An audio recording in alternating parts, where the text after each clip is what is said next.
buenas tardes a todos y bueno, casi no me corresponde a mí dar la bienvenida, ¿no?, en esta ermita tan nuestra y tan querida del Cristo, esta ermita de San Cosme y San Damián, que va a ser objeto de estas jornadas de historia local, que, como viene siendo habitual, pues organiza la Universidad Popular del Ayuntamiento de Bolaños y, en este caso, pues también el Departamento del Archivo Municipal, nuestra compañera Antonia y nuestro compañero Javier, y que de alguna manera pues están albergados dentro de la Concejalía de Cultura del Ayuntamiento de Bolaños, que, como sabéis, es una delegación que dirige Felipe López.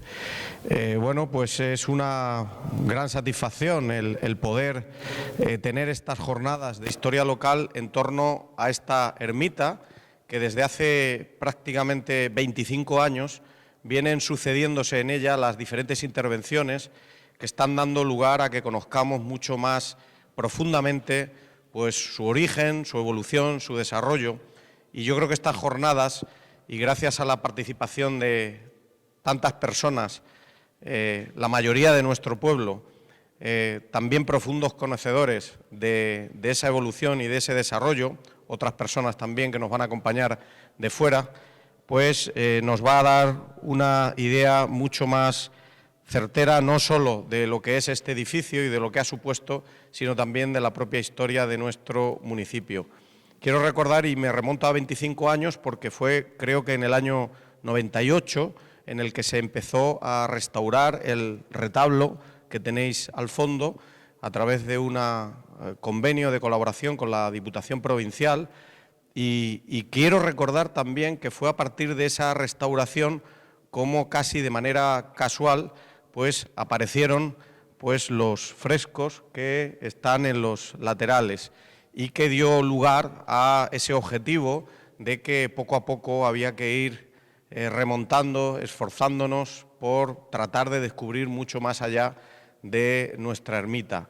Luego, por desgracia, al descubrir pues la situación tan delicada en la que se encontraba la cimentación de esta ermita, y posiblemente por, no lo sé, estoy hablando no desde el punto de vista técnico, pero sí por lo que nos contaron las personas que sí sabían lo que ocurría, particularmente José Antonio González, que también será uno de los ponentes, pues posiblemente por la elevación de los niveles freáticos, por algunas otras circunstancias a lo largo del tiempo, estaban provocando pues un deterioro y un desplazamiento, creo que del muro norte, y daba lugar a la necesidad de una intervención casi de manera urgente, intervención que se hizo pues con el esfuerzo de la hermandad, de alabarderos, con el esfuerzo de muchas personas que también hicieron sus contribuciones a título personal, de empresas que también participaron de una manera activa, de las diferentes administraciones,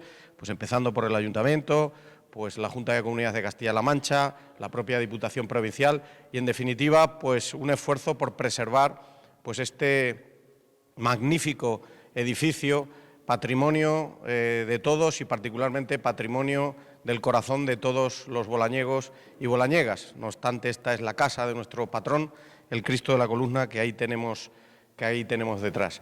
Y bueno, pues luego estas averiguaciones han seguido avanzando y hemos venido descubriendo cómo estos frescos pues se iban extendiendo a todo lo que era la nave de esta ermita. Incluso, y por lo que también supongo que sabremos, pues hasta llegan esas pinturas hasta la propia barandilla del coro, ¿no? Y será algo que quedará para futuras restauraciones. En definitiva, desde mi punto de vista y como alcalde, pues quiero agradecer el acierto de haber enfocado estas jornadas de historia local en torno a nuestro patrimonio más querido, como es esta ermita del Cristo.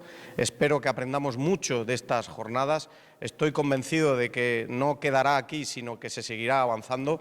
Y bueno, pues quiero agradecer a todos los ponentes que han tenido a bien participar en todas estas conferencias que vamos a tener en los próximos jueves de este mes de abril y del mes de mayo. Creo que acabamos el día 28 de mayo, el jueves 28 de mayo me parece que es, con un coloquio y unas conclusiones en torno a todo lo que hayamos sacado en claro de todas estas jornadas.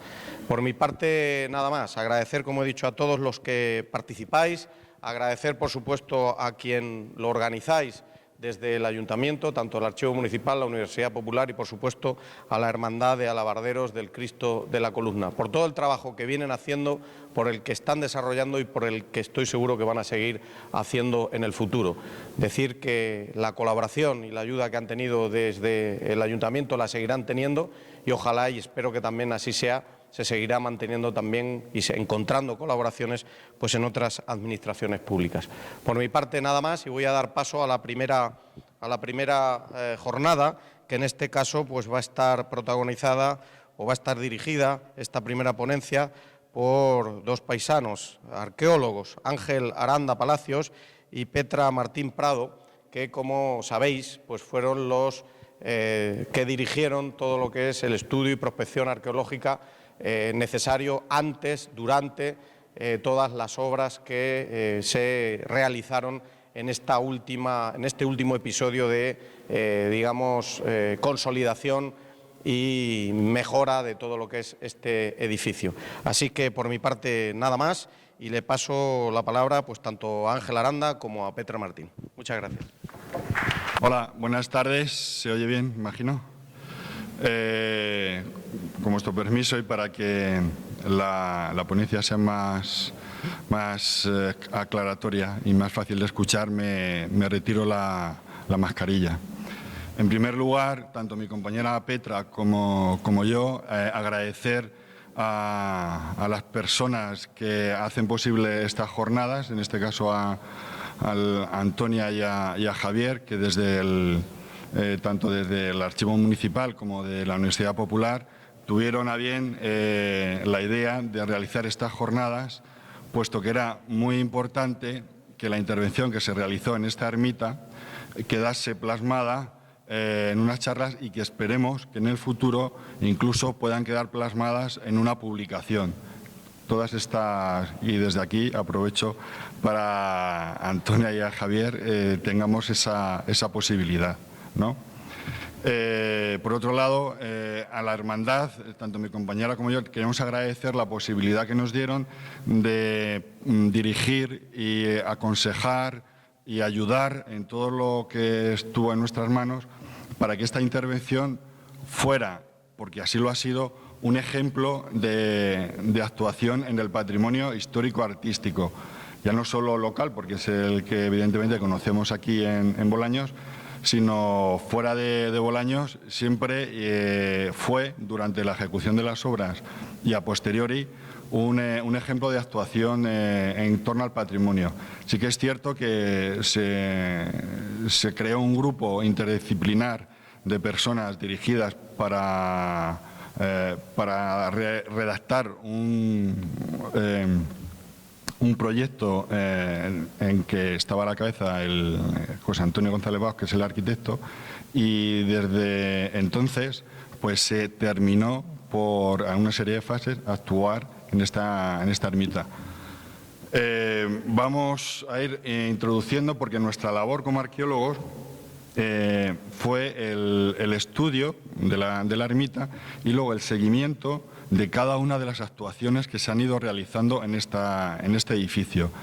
Decía Miguel Ángel que es verdad que las actuaciones más importantes han sido en los últimos años, los últimos 20-25 años, pero sí que es cierto que este edificio también sufrió, al contrario, disfrutó de una intervención en los años 90, al principio de los 90, recuerdo, estaba entonces de Pargo don Pablo Cea, que fue el impulsor de la restauración, y fue una actuación muy importante ya en su día, porque permitió que esta iglesia haya perdurado esta ermita hasta nuestros días. Sí que es cierto que tenía el problema de las estructurales del muro norte. 30 años después de esas actuaciones, pues se ha podido llevar a cabo y bueno, aquí estamos disfrutándola con todas las sorpresas que podéis ver y que todo el mundo puede disfrutar en las paredes de la ermita. Bien, la ermita del Cristo de la Columna, como hoy la conocemos, del Santísimo Cristo de la Columna, patrón de Bolaños, anteriormente era la ermita San Cosme y San Damián. Está ubicada en lo que eran en la antigüedad el casco histórico, por así decirlo, de Bolaños. Si veis en esta imagen, tenemos el castillo, tenemos la ermita y esta es la zona, la calle Cristo, todas estas viviendas que aún perduran del siglo XVIII, XVII, era el entorno del germen de Bolaños de Calatrava.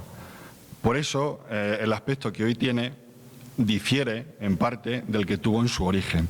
Nosotros hemos centrado, a partir de los restos localizados en el control arqueológico, dos épocas. Por así decirlo, ha tenido dos vidas este edificio.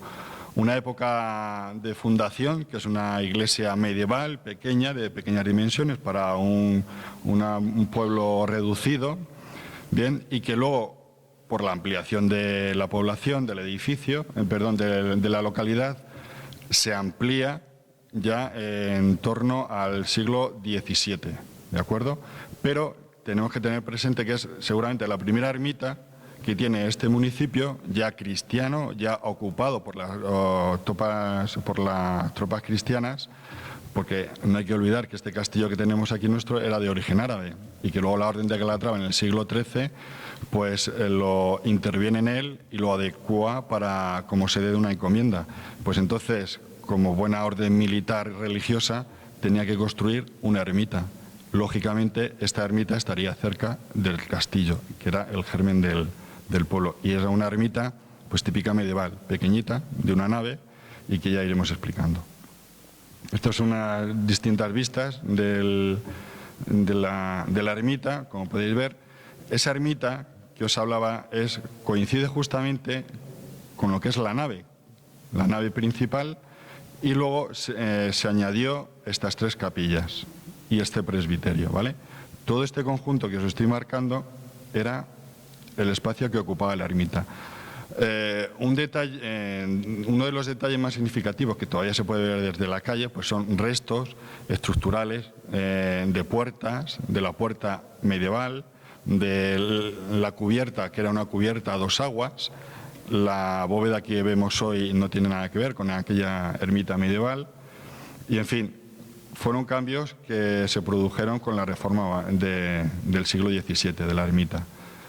En la evolución histórica, como hablaba al principio, pues hay que tener en cuenta que la advocación a la cual se construye es a los santos San Cosme y San Damián, como intercesores de muchas enfermedades como la peste, ¿no?, que dio nombre a la primera ermita medieval. Dentro de esta evolución histórica tenemos esta ermita medieval del siglo XIV, que viene ya documentada y citada en las relaciones topográficas en el siglo XVI, previo a lo que sería la ampliación posterior. Luego otra ermita de época moderna que se construye y se reforma entre el siglo XVII y principio del siglo XVIII, aunque sigue con la advocación de San Cosme y San Damián durante muchos siglos, terminará por conocerse como la ermita del Cristo de la Columna. Y como os decía, ¿qué ocurrió? Pues en esa segunda fase una serie de obras de ampliación de esta ermita, dados por ese crecimiento de la población. Bien es cierto que ya estaba construida la iglesia que conocemos de la plaza, de la iglesia de San Felipe y Santiago, que se inaugura en 1603, es decir, que ya el pueblo fue creciendo en esa dirección, hacia lo que es la actual plaza. Pero decidieron ampliar y con esta ampliación trasladaron muchas de las imágenes o las imágenes que había en el antiguo templo que se conocía como Santa María de la Alta Virtud, que estaba situado en lo que era la báscula antiguamente y hoy es la rotonda de la Oliva, en la vereda, ¿de acuerdo? Estas son imágenes que hemos intercalado aquí del aspecto que tenía la ermita en los años 70, ¿vale? Ya aquí en esta parte había desaparecido el antiguo cementerio, puesto que el primer cementerio que tuvo esta población era el que había anexo a la primera ermita que tuvo esta población, que era la ermita de San Comé y San Damián. En los años 60 y 70, ya esta foto creo que es de los años 70, ya apenas quedaban restos, como podéis ver. Todo lo había desmantelado y muchos de los restos pasaron a lo que es el cementerio actual. Pero sí que podemos ver esta puerta que vemos aquí, con este arco de campanel y este dintel este arco de ladrillo que hoy se puede observar en la parte exterior como tanto en la parte interior.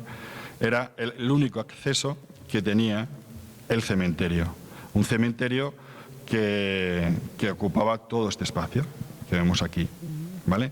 Como dato curioso, este cementerio hasta 1906 todavía había enterramientos, lógicamente, y el ayuntamiento era el que se quedaba con el dinero por el alquiler o venta de los nichos. Por ejemplo, creo recordar que eran 100 pesetas la venta de un nicho y 5 pesetas anuales el alquiler del nicho. Y eso estamos hablando de 1906, lo cual nos da pie a pensar que todavía había un uso importante, pues sobre todo que el cementerio de nuestro pueblo es de 1912 o 17, más o menos, cuando se construye.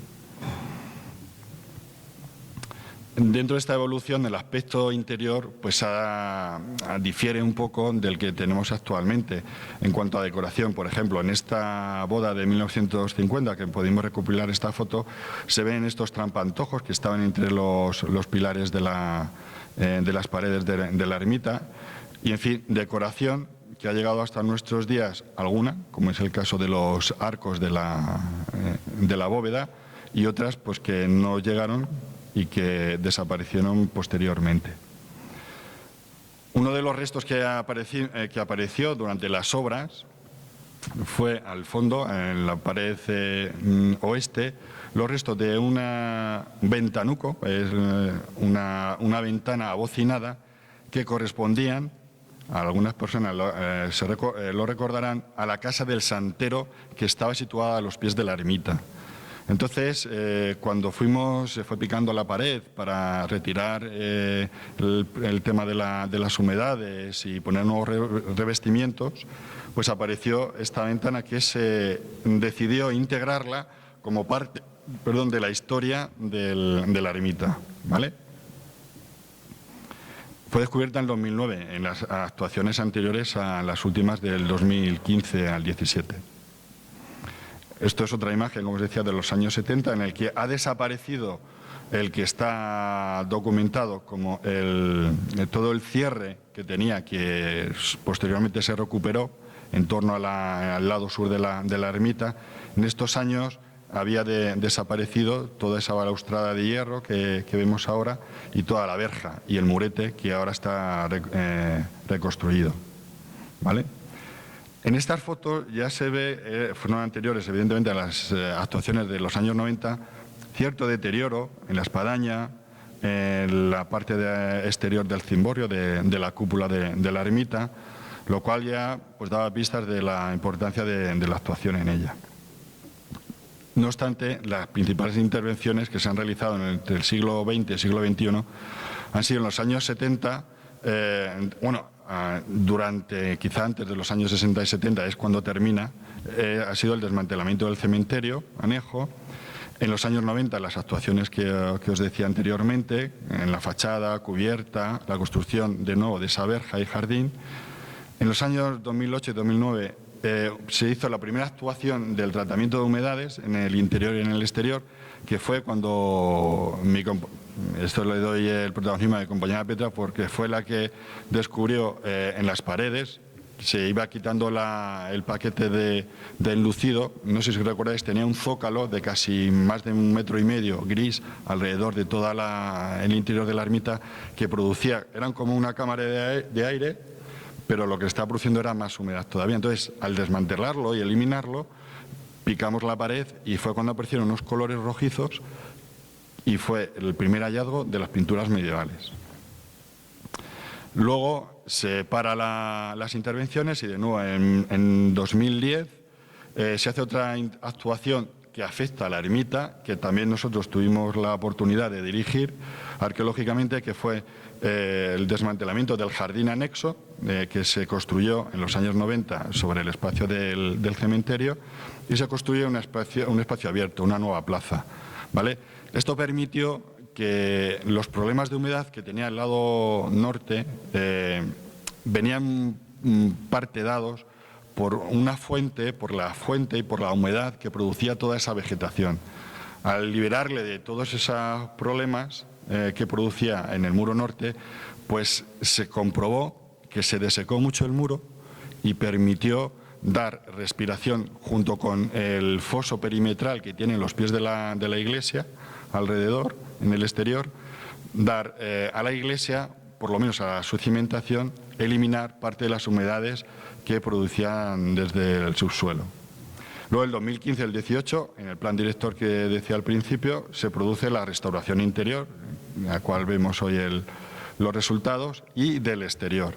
Y por último, otra actuación que también va relacionada un poco con la historia de la ermita es la peatonalización del entorno del castillo de la ermita, que se produce en el año 2017 y que nosotros, junto con el ayuntamiento, pues también dirigimos el seguimiento arqueológico del zanjeado y los movimientos de tierra. En estas, tanto en el del 2010 como en el 2017, tuvimos la oportunidad de este cementerio anejo que os hablaba, de encontrar diversas lápidas que en la época de desmantelamiento del cementerio quedaron esparcidas en los rellenos de la tierra, y que nosotros, previo permiso a la Dirección General de Toledo de Patrimonio y al Museo de Ciudad Real, solicitamos que se quedasen en Bolaños. Por medio del ayuntamiento, pues se quedaron, y con la decisión nuestra de que se quedasen en el sitio donde habían estado. De algún modo es dejar una señal histórica de que aquí hubo un cementerio. Por eso podéis ver en los arreates de alguno de la plaza y junto a los contrafuertes del lado norte alguna de las lápidas. Queríamos que de algún modo quedase la huella de ese primer cementerio del pueblo. Y todas las que se descubrieron pues se quedaron aquí. Hecho este pequeño, en todas las intervenciones que hacemos nosotros, hacemos un pequeño pantallazo, una diapositiva a la legislación, puesto que, como os decía al principio, fue un ejemplo de intervención, la restauración y el plan director de la ermita. Y no quiero olvidar, un poco por educación cultural, a la gente que tanto en la Constitución española del 78, en su artículo 46, como en el posterior Ley de Patrimonio Histórico Español del 85 y la Ley de Patrimonio del 2013 de Castilla-La Mancha, hace hincapié en cómo debemos preservar, conservar, para conocer nuestro patrimonio. ¿De acuerdo? En esas intervenciones de 2008 y 2009, del primer actuación de urgencia de tratamiento de humedades, fue cuando se descubrieron, que estuvo durante unos años, 5 o 6 años, estas pinturas murales de los lados norte y sur de la iglesia, y que se quedaron en este estado preservándose para una futura restauración, como así ha podido llevarse luego a cabo. Estas son las del lado, el muro del lado sur. Ya se vislumbraba aquí ciertas figuras, y la tipología pictórica pues ya nos dejaba entrever la cronología de la ermita en torno al siglo XIV, ¿de acuerdo? Por las características que luego, bueno, gracias a las restauradoras y restauradores han podido sacar a la luz y poder corroborar que así ha sido. Estos son detalles, es la imagen que teníamos siempre, que le cogimos mucho cariño, del pie de San Francisco, que está aquí a mi lado izquierdo, a vuestro lado derecho, que era el que mejor estado se conservaba y que por su tipo de dibujo lineal nos acercaba y nos situaba cronológicamente la ermita en época medieval. Como anécdota de estas intervenciones, sí que quería decir que para nosotros era un poco frustrante, porque a la hora de picar las paredes para sacar esas pinturas, al ser un mesofresco, pues parte de la pintura del fresco se quedaba en la capa de yeso barroca de las paredes. Entonces fue un poco muy laborioso, luego un trabajo muy importante con los restauradores y las restauradoras, Se conservaron todos los negativos, por así decirlo, de las paredes para que ellos luego pudiesen integrar y vislumbrar lo que había dentro de las pinturas medievales. Porque es que al picar te llevabas buena parte del tejido pictórico de la pared, te lo llevabas en el... Pero bueno, por suerte, buena parte de ello se pudo recuperar. Estas son imágenes, una anterior era de la actuación del 2000 de la plaza, estas son de la del 2017 con el aspecto que queda, creo que bastante aceptable. Bueno, aceptable no, queda pues todo este conjunto, esta imagen se ve pues todo lo que era el origen, la historia y el patrimonio de nuestro pueblo. Luego, en ese plan director que os decía, del 15 al 18, se realizaron varias fases, se establecieron varias fases por el problema presupuestario. Luego, por suerte, casi todo se ha podido hacer prácticamente del tirón. Pero debido al alto coste, en principio se estableció una serie de fases. El primero, evidentemente, era la consolidación estructural, interior y exterior. Y de todos estos trabajos siempre hemos estado presentes para comprobar que se hacían adecuadamente y para posibles hallazgos. Lo primero que se realizó pues, fue la fijación de las pinturas medievales de los muros a ambos lados de la nave. Se taparon porque evidentemente aquí se iba a hacer mucho polvo, mover mucha tierra, y lo primero que hay que hacer es proteger las que ya teníamos. A continuación, la primera actuación era intervenir sobre el problema de la estructural. Entonces, mediante una serie de taladros, que casi todos se realizaron en la parte norte, se inyectaron unas barreras químicas que han permitido en el interior del subsuelo de la ermita mantenerla nivelada y que, bueno, pues esos problemas de grietas que ya empezaban a aparecer, pues poderlos subsanar y que perduren el tiempo durante décadas, esperemos. También se realizaban intervenciones en la parte superior, en la cúpula, se pudo comprobar las grietas que teníamos y los desperfectos que aparecían con las distintas grietas. Y luego también se retiraron cristales, los cristales que eran muy opacos y daban poca luminosidad en la linterna de la cúpula. Otra de las actuaciones fue la reparación de las cubiertas, cambio de tejas y en fin, pues se comprobó que luego estaba en mejor estado de lo que se pensaba, parte de las cubiertas. De hecho, parte del dinero que estaba destinado a las cubiertas se pudo destinar a otras intervenciones en el interior de la ermita. También hubo que realizar actuaciones de fortalecimiento de la estructura. De hecho, se levantó en esta esquina, detrás de la actual sacristía, un nuevo contrafuerte para poder sostener de mejor manera lo que era la cubierta. Hubo reparaciones, evidentemente, como os decía, de distintas grietas, pero también se producían las reparaciones de esas grietas a modo estructurales de inyectar unos productos que fortaleciesen la aportación luego de los morteros de cal y arena. En el interior también se producen esas grietas que fueron reparadas, en este caso son imágenes de la Capilla de la Soledad. Luego el tema de la espadaña era muy complicado porque es una estructura totalmente en vertical, que el único apoyo que tiene son dos tirantes metálicos. Entonces, en la parte interior de la cubierta se fortaleció con un pequeño muro de más de casi medio metro de grosor para que el apoyo sea más firme de la espadaña sobre la cubierta y así mejorar su estabilidad. También en la parte interior de la cubierta, que como podéis ver aquí, es la cubierta de los años 90, que es metálica, que se hizo en esos años, pues también se actuó sobre los laterales de las bóvedas, sobre todo de la bóveda central, con una serie de contrapesos para mantener la estructura. Luego la segunda fase fue la eliminación de humedades en el exterior y la eliminación de humedades en el interior. Y la tercera fase, que aquí ya no la incluíamos porque bueno, ya hablarán las compañías restauradoras de del tema en su conferencia, pero que era otra fase más de ese plan director. Así, dentro de la parte exterior, lo que se realizó pues, fue la retirada de los enlucidos de los muros, tanto del norte y del sur, para poner nuevos morteros a base de cal para que transpirase mejor y que transpira, así se ha demostrado, el edificio. Entonces, claro, nuestra obra era hacer el seguimiento para posibles hallazgos que hubiese a la hora de descarnar, por así decirlo, el exterior de la ermita. Aquí podemos ver pues, ejemplos. Aparecieron pues los tapiales, aparecen los tapiales antiguos de la ermita medieval, aparecen los tapiales y la mampostería de la ampliación de la ermita de época moderna. Pues la arqueología lo que hace es, si las fuentes ya nos explican que ha habido la existencia de esos cambios, de esas obras, la arqueología confirma esas obras, esas intervenciones.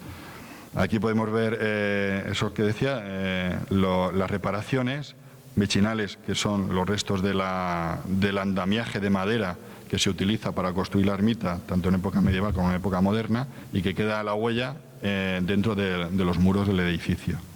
Incluso algo curioso, pues ya no solo las capas de cal que podemos ver aquí de las tapias construidas entre las verdugas de ladrillo, sino restos óseos, como podéis ver, estos son los restos de un hueso. ¿Por qué? Porque a la hora de realizar la obra, pues los albañiles cogen tierra de la más cercana que tienen.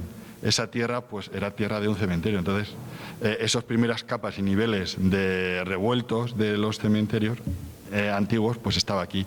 Entonces, no tenía ningún tipo de criterio y, bueno, pues de ahí sacaba el material, ¿no?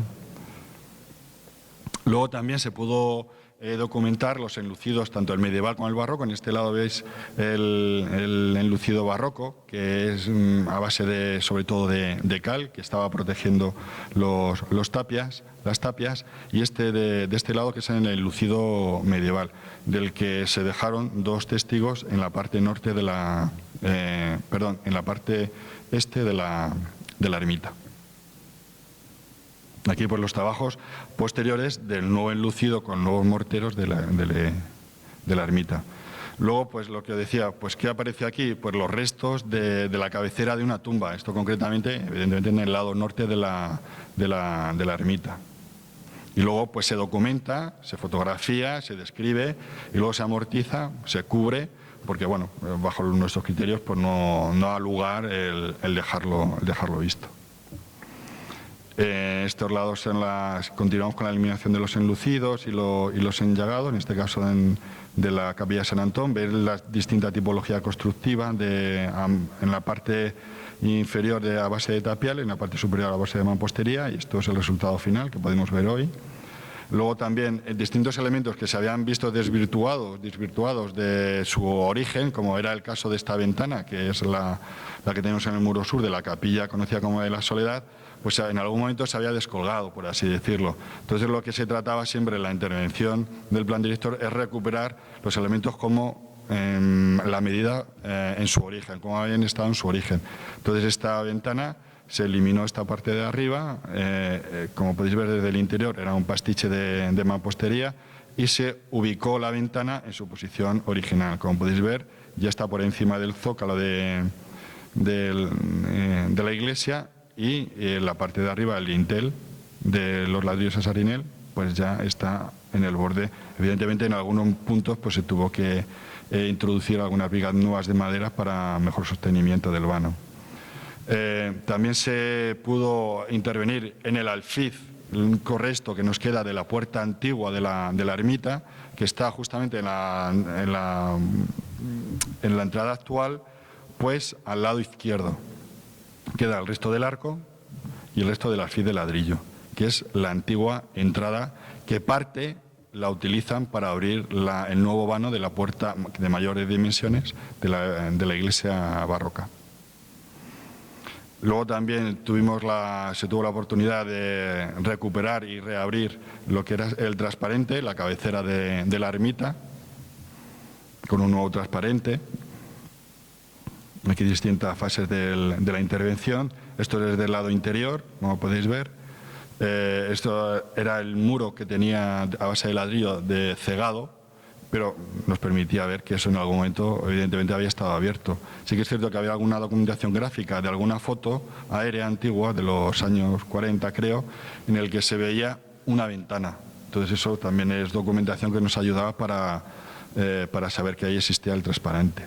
Luego pues tuvimos la oportunidad, a base de catas, descubrir que todo estaba hermosamente decorado y que eso luego se pudo recuperar. Incluso las baldosas que se utilizaron aquí para el apoyo de las ventanas eran del antiguo pavimento que encontramos aquí, y ahora veremos.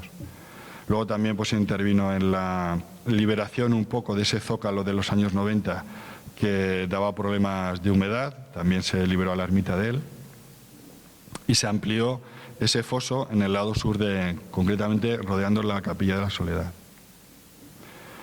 En la eliminación de las humedades del interior es donde nosotros arqueológicamente encontramos más cantidad de hallazgos, sobre todo en el subsuelo, como vais a ver a continuación, y en el presbiterio, que es lo arqueológicamente más riqueza de la arqueología que llamamos horizontal, nos dio la ermita, porque luego la arqueología vertical es todos los paramentos, tanto interiores como exteriores, que podemos ver y los hallazgos de la ermita.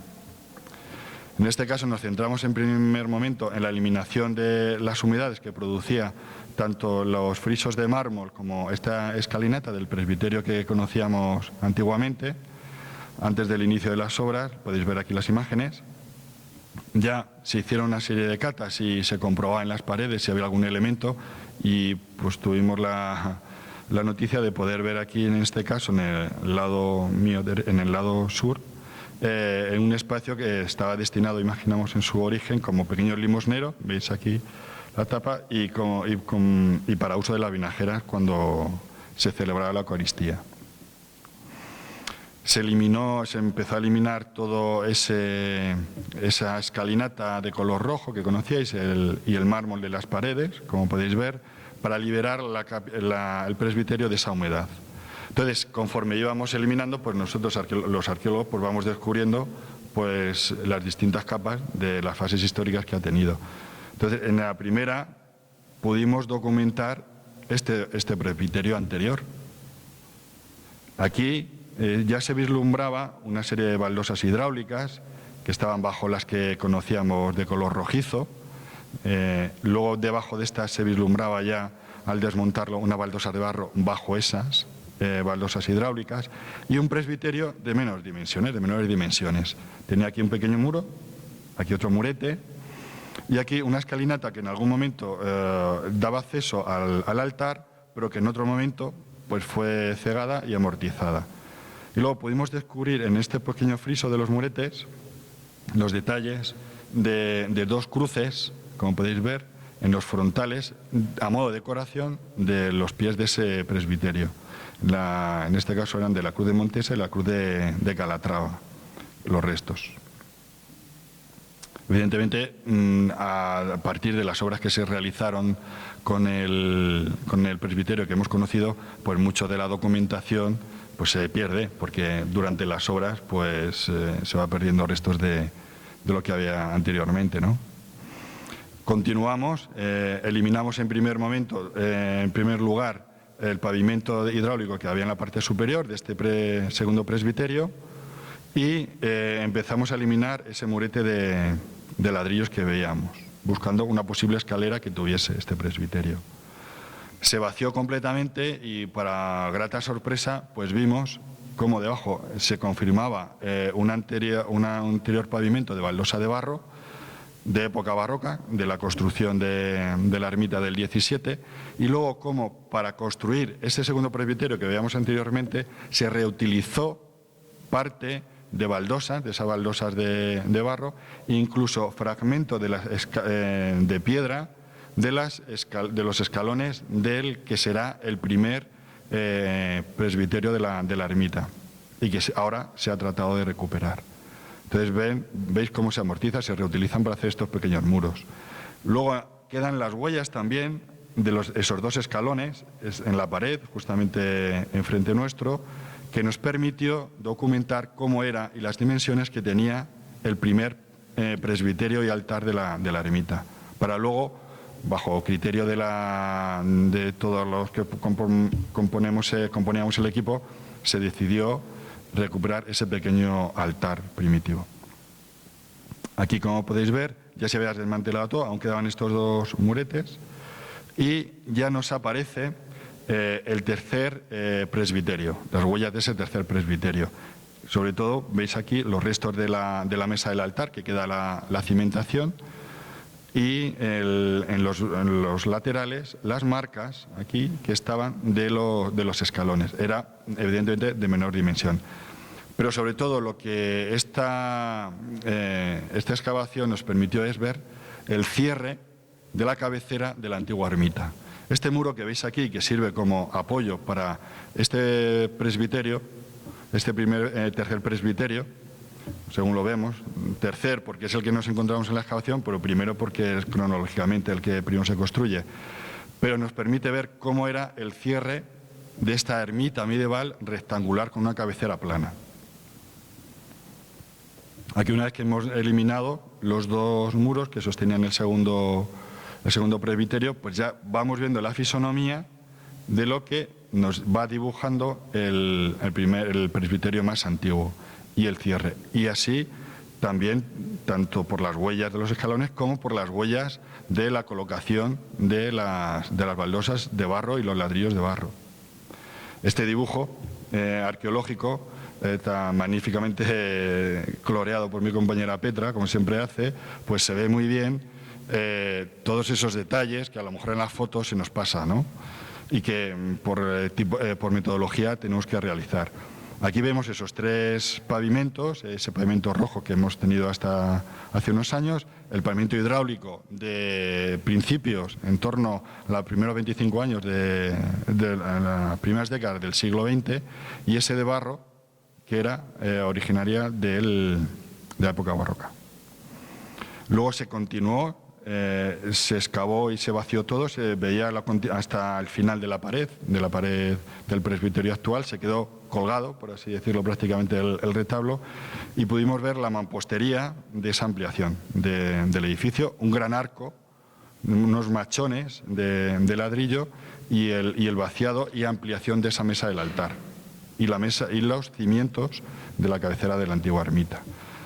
Se continuó y se pudo documentar enterramientos en la cabecera. Concretamente pudimos documentar 2 enterramientos bajo el presbiterio, en fosas simples, cavados sobre la roca.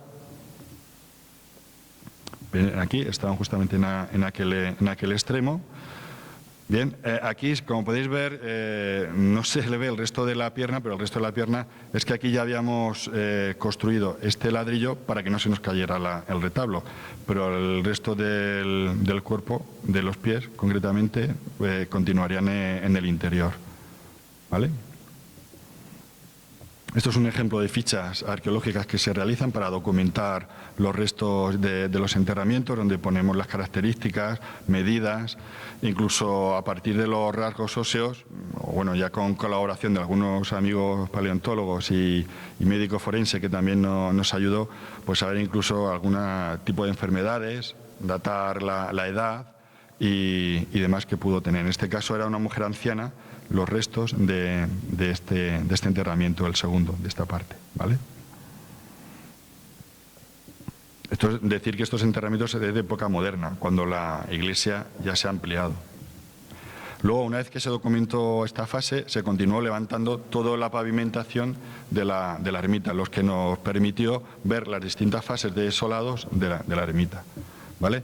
En esta primera vemos un pavimento de baldosa hidráulica, eso que veíamos, por toda, dibujando una serie a modo de pues una celosía que marcaba todo el borde y decoración geométrica de una baldosa de tono gris. Sin embargo, las de las capillas eran de un dibujo distinto, pero no dejaba de ser también de la misma tipología que la de la nave. Significativo porque donde hubo algún tipo de retablo antiguo, pues quedaba las huellas, en este caso en el lado oeste y este de la Capilla de la Soledad. Y luego otros elementos curiosos de este pavimento. Este pavimento, tened en cuenta que estaba durante la Guerra Civil, estaba este suelo. Este espacio fue utilizado multiusos, por así decirlo, durante el enfrentamiento. Entonces hubo gente que pernoctó aquí y que hizo sus lumbres para calentarse y que pudimos comprobar los restos de esas fogatas que se produjeron en distintos puntos de la ermita, ¿vale? Incluso los dibujos que nos van dejando la celosía por los bordes de ese pavimento de los años 20 del siglo XX, pues nos vislumbra donde había algún elemento. En este caso, esta esquina nos vislumbraba la ubicación de la escalera de acceso al coro. Y luego, en estos dos, tanto las hornacinas que ya habíamos descubierto en la intervención primitiva de la primera del 2008 de las humedades, pues pudimos comprobar que las hornacinas se correspondían con unos retablos que también estaban los dibujos de la celosía ubicados en ambas paredes, tanto el muro sur como el muro norte. Veis aquí también otro detalle del suelo quemado, fruto de esas lumbres que se harían, no tienen que ver con incendio ni nada, porque no lo ha sufrido esta ermita. Y luego, una vez que se elimina ese pavimento, pues ya se retira la baldosa hidráulica y aparece debajo la baldosa de época barroca de barro, ¿vale? Salvo en esta capilla, la capilla de San Antón, que apareció sin pavimentación. Este nivel era de tierra nada más, como podéis ver, ¿veis? Sí que pudimos ver los restos de dos goznes de la cancela que en algún momento tuvo esta capilla, ¿vale? En este lado, en el lado de la capilla de la Soledad, se volvió a documentar al mismo nivel que sí que se continuaba la baldosa de barro, restos de un empedrado de un antiguo retablo que estuvo aquí, o mesa de altar que estuvo aquí ubicada.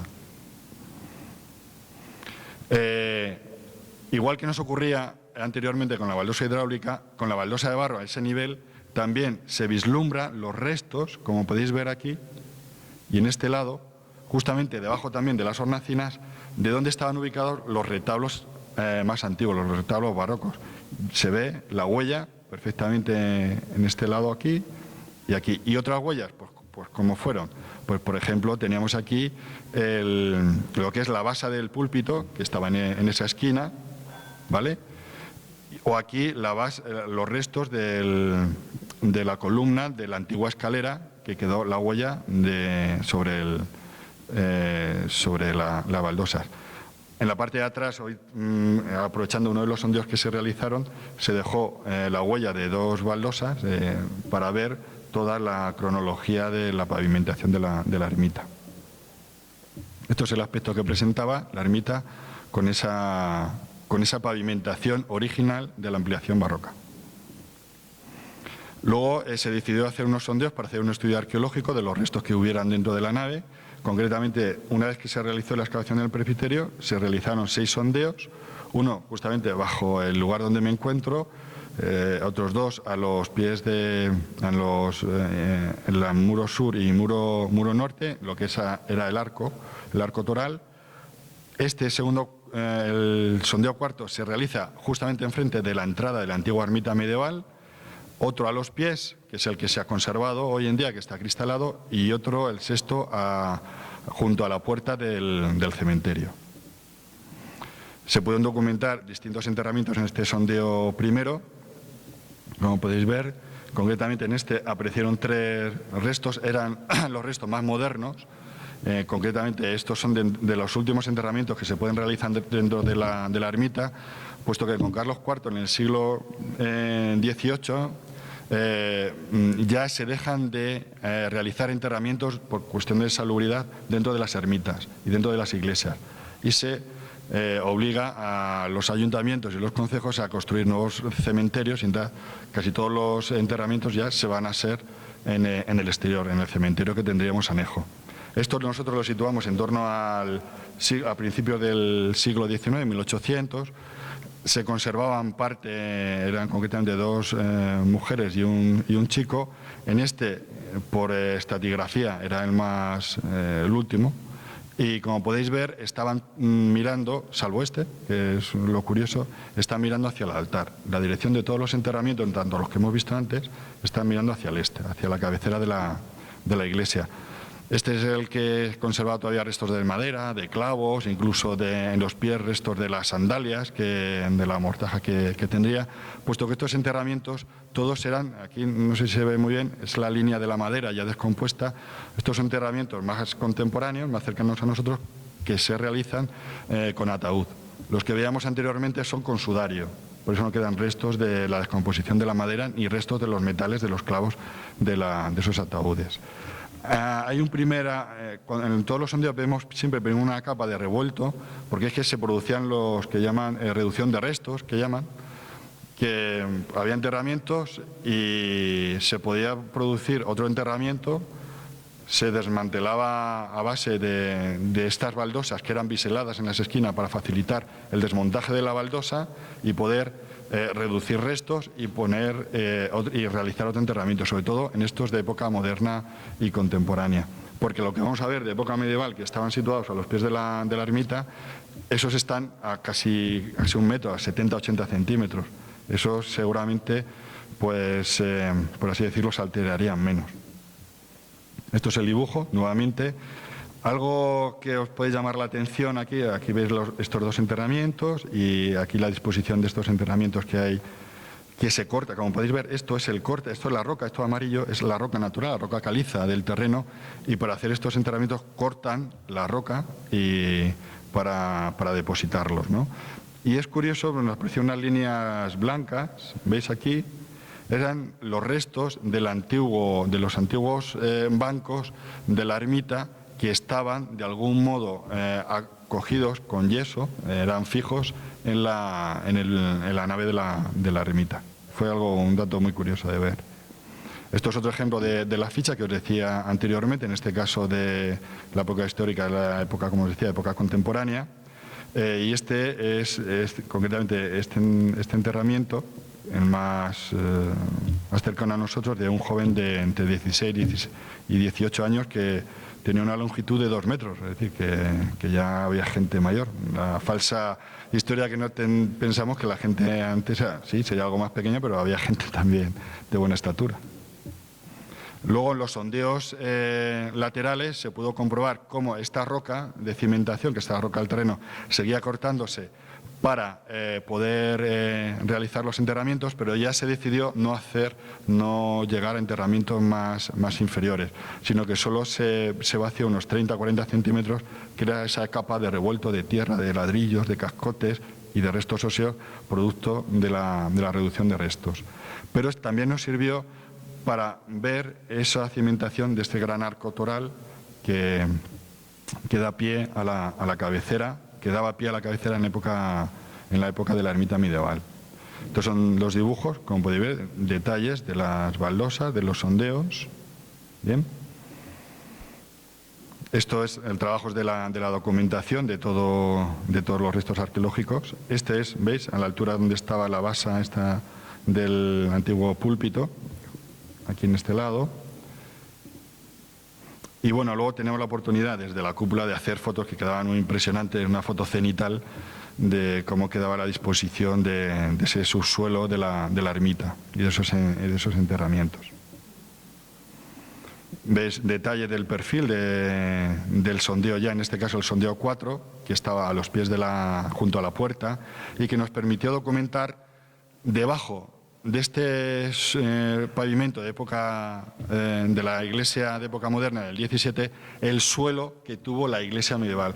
La iglesia medieval no tuvo baldosas, era una tierra apisonada a base de cal que pudimos documentar con algunos parches a base de ladrillos en esta cata, como podéis ver aquí perfectamente.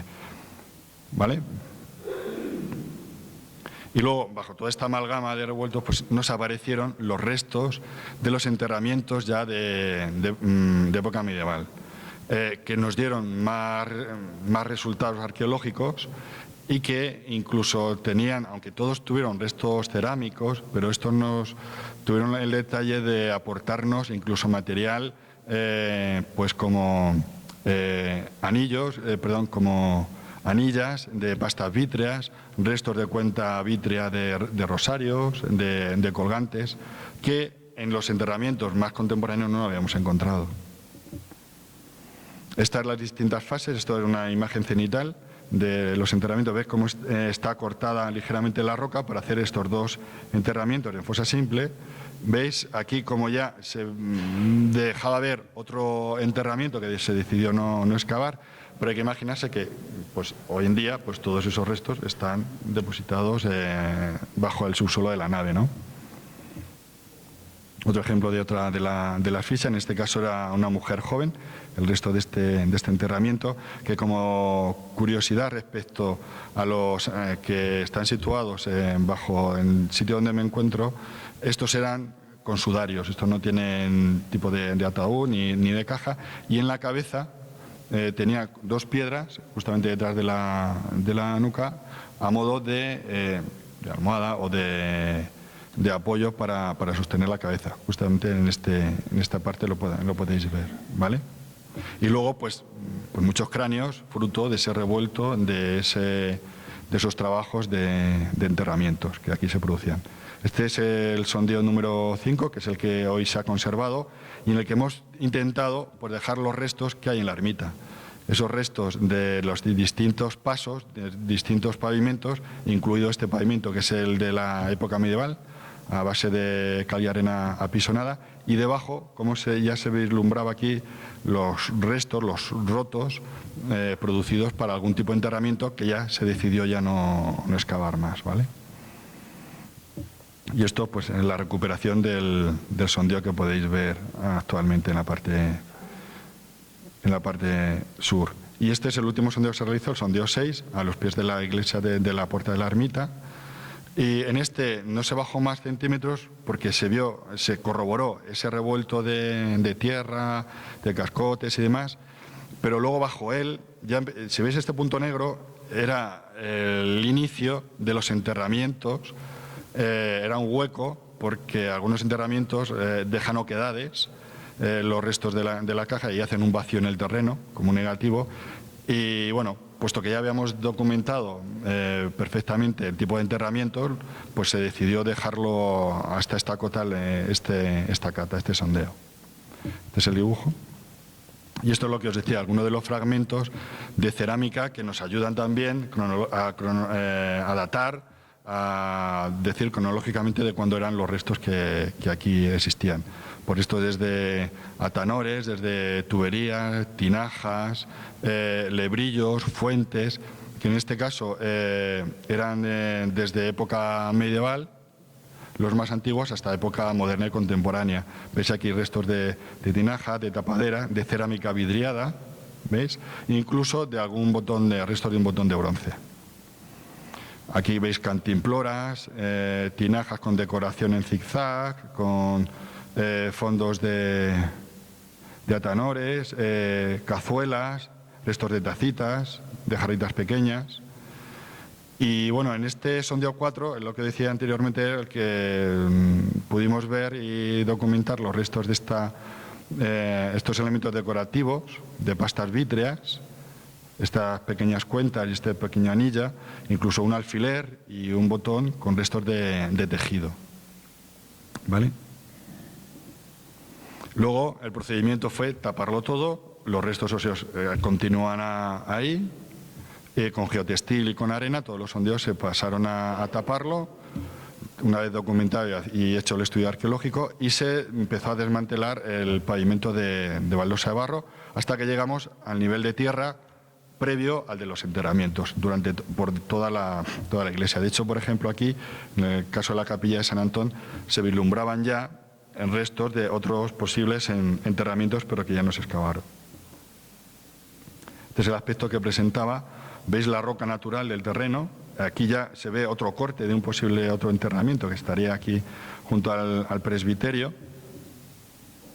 También pudimos documentar los restos del antiguo apoyo de la primitiva columna que sostenía el coro.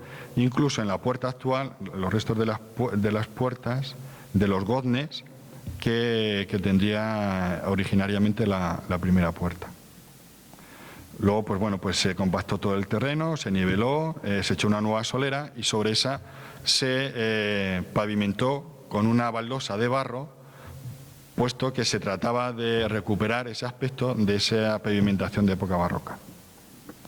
Posteriormente se empezaron con la arqueología vertical, empezamos a realizar una serie de catas en las que pudimos documentar restos de las pinturas más contemporáneas. Como podéis ver, esto es el resto de un arco que rodeaba concretamente a este arco de la capilla de San Antón y que, bueno, no tenían mucha importancia artística, ¿vale? Entonces ya se pasó a comprobar si debajo de, por ejemplo, de esta pared conservábamos pinturas de época medieval que ya habíamos encontrado. Entonces tuvimos la suerte de encontrar esta imagen tan bella de esta santa enmarcada en una celosía, y que sí que es cierto, se amplió la nave, pero cuando se amplía la nave, evidentemente tenéis que imaginar que esto era la cabecera de la iglesia medieval. Al romper estas paredes, las pinturas que existen se rompen. Como podéis ver, todo ese arco pues desaparece la continuación de las posibles pinturas. Bien es cierto que también hasta el final de las paredes, tanto este lado como este otro, se realizaron catas buscando esas pinturas. Igual que se realizaron catas buscando las pinturas hasta los pies de la iglesia. Y las que se preservaron de época medieval son las que veis actualmente. No quedan, podríamos decir que prácticamente no quedan ninguna más. Se descarnó, por así decirlo, el interior de la ermita. Como podéis ver, aquí incluso hay restos de una que probablemente aquí continuarían las pinturas, pero debido a esta actuación del siglo pasado, pues seguramente se perderían. Pero fijaos, hasta en los sitios más pequeños, más recónditos, junto a la puerta, pues encontramos restos de las pinturas y a lo que os digo, se recuperaron todas. Se iba eliminando esa capa de yeso de época barroca, que tenía en algunos puntos hasta 10 centímetros de grosor, y iban apareciendo las pinturas. Como podéis ver, tienen puntitos. Esos puntitos que veis en las pinturas son los restos de haberla picado para poder adherirse mejor la capa de yeso de la iglesia barroca. Sí que es cierto que gracias a la restauración pues apenas se vislumbra, pero evidentemente durante el trabajo de descubrimiento pues aparecían bastantes. Y son distintas fases de las catas murarias que realizamos junto con las restauradoras y la recuperación que íbamos preservándolo, puesto que aquí en la iglesia no se sabía cuándo se iban a restaurar y pues bueno, pues podían verse perjudicadas, ¿no? Como conclusiones, pues deciros pues, que arqueológicamente hemos podido documentar, como en muy buena parte de las ermitas de nuestra zona, pues restos de enterramiento, concretamente de 3 épocas. El de época medieval, que es el que situaríamos a los pies de la iglesia, junto a la antigua entrada de la ermita, con estos restos correspondientes que os decía anteriormente, y que nos fechan pues en torno al siglo XIV hasta incluso siglo XVI este tipo de enterramientos, ¿vale? Luego otro de época moderna, que es el que veíamos al principio, a los pies en la cabecera, bajo el presbiterio, que situamos en torno al siglo XVI, pero más concretamente el XVII, puesto que el XVII ya esa parte está incluida dentro del espacio de la ermita, con lo cual sean más cercanos evidentemente al siglo XVII, y estos son pues, los restos asociados a este sondeo de esas cerámicas que os describí anteriormente. Y por último, esos enterramientos ya de época contemporánea, a principios del siglo XIX, que tendríamos en el centro, aquí junto al altar, y que nos situamos pues hasta, pues como os digo, hasta el siglo XIX, pero que ya en el siglo XVII seguramente se hacía ese tipo de enterramientos.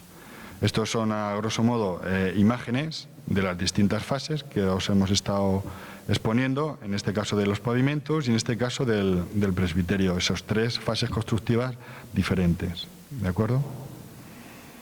Esto es el aspecto que tiene actualmente. Como podéis ver, pues se ha recuperado esa casi imagen que podríamos tener en época barroca, de esa baldosa de barro, con ese tipo de colocación. Luego ese presbiterio, pues lo vamos a ver aquí. Se trató pues eso, de recuperar la esencia histórica del edificio. Aquí, de una manera gráfica, podéis ver lo que es la planta actual de la ermita: sacristía, nave principal, crucero, capilla norte, sur y presbiterio. Y este es el espacio, este rectángulo rojo, es el espacio que ocuparía la ermita medieval, ¿vale? Que tenía dos entradas: una entrada al lado sur, de la cual quedan los restos que podéis ver en el exterior, y la salida o comunicación con el cementerio anejo. Este es el espacio original de la ermita, de la primera ermita e iglesia que hubo en nuestro pueblo. En ese momento el presbiterio evidentemente lo ocupaba toda esta zona donde justamente estoy yo en el centro. Los primeros bancos sería el inicio del presbiterio de esa antigua ermita. Las paredes serían totalmente lisas y decoradas por todas estas pinturas. Y en la parte superior, en vez de estar esta bóveda de cañón a base y con lunetos, habría un artesonado de madera con una cubierta a dos aguas, que esa huella de esa cubierta a dos aguas la podéis ver si miráis a la calle, a los pies en el muro este, queda todavía el resto de la mampostería triangular en la parte superior, bajo la espadaña. Y que, bueno, pues al levantar el edificio, al construir esta nueva bóveda, pues desvirtúa también la imagen de lo que es la parte superior de la ermita. Y aquí el otro elemento que os decía, en estas líneas amarillas, son las pinturas murales, que, como os decía, llegarían hasta aquí, aunque esta no he podido documentarla por la apertura del arco, y estas evidentemente también llegaban hasta aquí, que se han documentado hasta aquí, pero que tampoco se documentó por la apertura de este arco para la ampliación de la capilla sur. Este es el espacio que se amplía. Bien es cierto que seguramente en época barroca lo primero que se amplía es el presbiterio y estas dos capillas, la norte y la sur, y un poco posteriormente, años después, se construirá la sacristía, que se anexiona a esta capilla, ¿vale? Aquí se seguía conservando todavía, evidentemente, la puerta al cementerio. Y se abre una nueva puerta, lo veis en este color, que es la puerta de entrada que hoy conocemos. Este arco de medio punto que podemos ver, y incluso la portada. Las puertas de madera también son de la época. Y se le añaden también esos contrafuertes. ¿Por qué? Porque los contrafuertes van a soportar el peso que va a transmitir la nueva bóveda al edificio. Bien es cierto que la cubierta de artesones de madera no ejerce gran peso sobre el edificio en su origen, pero esta bóveda y sobre todo esta cúpula elíptica que tenemos aquí, que se construye bajo el cimborrio, tenía que soportar un peso importante, con lo cual se construyen estas naves, y estas capillas incluso sirven también para soportar lo que es el peso que ejerce la cúpula sobre la estructura de la ermita. Ahora esta parte del crucero, es la que os estaba diciendo, queda ubicada en este punto. Ya queda como una iglesia de planta un poco irregular, pero podríamos decir de cruz latina. Y el presbiterio pasa al fondo. Antes lo teníamos en este espacio y ahora pasa hacia el lado este de la nueva construcción. Y así tendríamos el estado actual de la ermita que hoy conocemos. En esta planta, a modo así gráfico, no lo hemos querido reflejar. Y bien, pues hasta aquí hemos intentado poner un pequeño resumen de los restos arqueológicos y de lo que fue la obra en la que nosotros tuvimos la oportunidad de intervenir. Y nada, pues daros las gracias a todas las personas que habéis asistido y animaros a que las próximas conferencias que tienen organizadas, pues volváis a escuchar, porque seguramente ellos van a explicar muchísimas cosas que evidentemente yo he dejado de paso, puesto que el protagonismo es de ellos, tanto restauradores, restauradoras, como los profesores de la universidad, Enrique Herrera, como el profesor de Historia del Arte, Antonio Martín, evidentemente con el arquitecto José Antonio González, y todos ellos, desde su punto de vista, nos van a dar otro enfoque de lo que es la intervención, una intervención ejemplar en la ermita de Bolaños. Y bueno, pues animar que esto en algún momento pueda ser publicado, y aprovechamos para, ya que está aquí nuestro alcalde Miguel Ángel y demás, animar, y algún miembro de la Junta, animar a que la ermita pueda ser declarada bien de interés cultural. Todo lo que se ha realizado en la ermita es suficientemente atractivo como para que pueda ser declarado. Que no solo tengamos el castillo, que hoy evidentemente es Vic, pero que esta ermita merece ser declarada bien de interés cultural con todo lo que conlleva a ello, sus pinturas y su historia. ¿De acuerdo? Y nada, y muchas gracias por vuestra atención. Gracias.